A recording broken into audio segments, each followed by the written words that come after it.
Troisième partie de ce cycle, eh bien c'est le stade du réflexe. Ancrez chez vous et pour les personnes qui vous entourent des réflexes brise-routine. Ah là là, c'est lundi, c'est reparti, on reprend. J'ai même entendu, on reprend le collier après les vacances par exemple. Donc le lundi, vous avez sûrement remarqué que le taux de sourire au mètre carré est relativement faible dans beaucoup d'entreprises.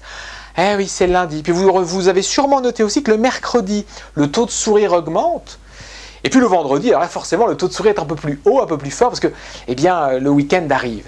Et donc moi je vous encourage non pas à modifier les jours de la semaine, c'est une chose impossible et impensable, mais bien à ancrer des réflexes brise-routine. Pourquoi? Parce que plus on fait les choses, moins on s'aperçoit de ce que l'on fait. C'est une espèce d'auto-hypnose professionnelle. Et ça, tout professionnel le vit à un moment donné, notamment lorsqu'il a dépassé ce stade de l'innovation et de la croissance et qu'il arrive sur le plateau de la maturité. Et très souvent à ce moment-là, eh bien on est habitué et on est dans ses habitudes et on ne sait plus briser des routines. Je vous encourage à avoir des idées pour briser les routines. Faites preuve de créativité, brisez des routines.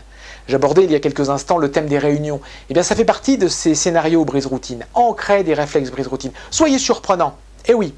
Et puis incitez aussi bien sûr vos collaborateurs, votre équipe à relever la tête du guidon.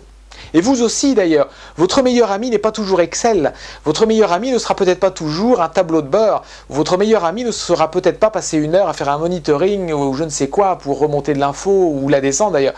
Je pense que inciter à relever la tête du guidon pour les autres est important, mais je pense aussi que c'est très important pour vous, si vous managez, si vous animez une équipe ou si vous supervisez un groupe.